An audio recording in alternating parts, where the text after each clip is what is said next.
century, the Jehovah's Witnesses have been a common sight in and around town, going from door to door, taking their proselytizing to the streets, bus stops, street corners, anywhere that people can be found.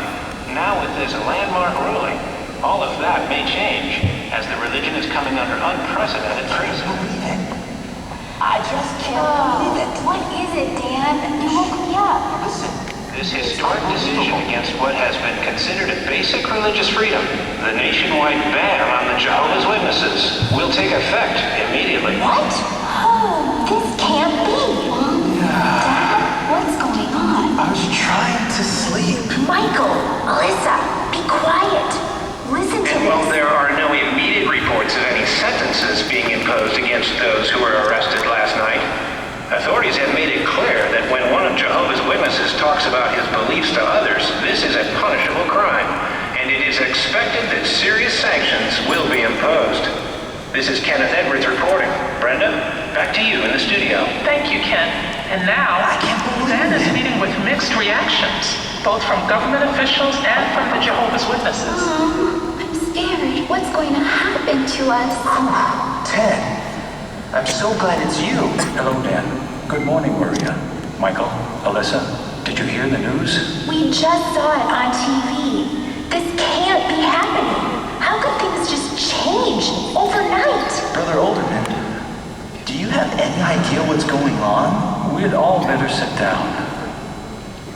The decision was handed down yesterday afternoon. The meeting at the East congregation was disrupted by police last night. 10 members of the congregation were arrested, and one was beaten. I can't believe this. At least, that's what I heard. Wait a minute. I still can't wrap my mind around this. Yesterday, everything was fine. You were out in service with us. This is a free country.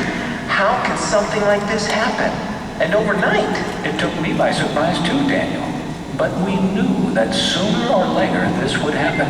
I just didn't think it would happen today. Everything has been so calm here. Brother Olderman, are we going to be arrested? We don't know exactly how this will play out yet, Michael. But one thing is certain. We need to be prepared for the trials ahead. What will this mean for us, Ted?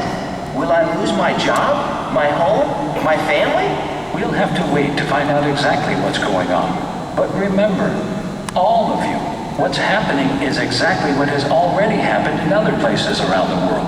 You mean like under Hitler? No, I mean right now, Alyssa. There are a number of places where our work is restricted or banned. What are we going to do? How are we going to get through this? The best thing we can do is what we've always done. Rely on Jehovah in prayer. And then listen to how he guides us through his word. What part of the Bible tells us how to react to all of this? Alyssa, can you get a Bible for me? Sure, Brother Olderman. I think that all of us, myself included, can be strengthened by the account of Esther. She faced a situation that was similar to what we're facing right now. God's people back then were even faced with possible extinction.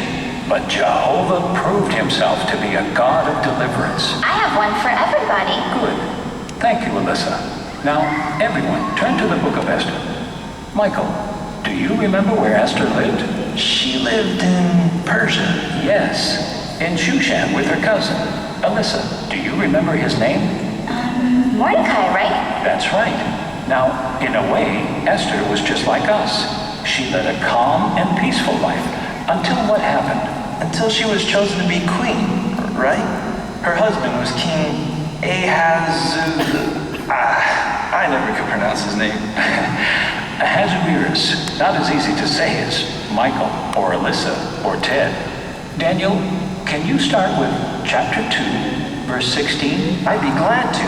It says, Then Esther was taken to King Ahasuerus at his royal house in the 10th month. That is the month Tebeth in the 7th year of his reign. And the king came to love Esther more than all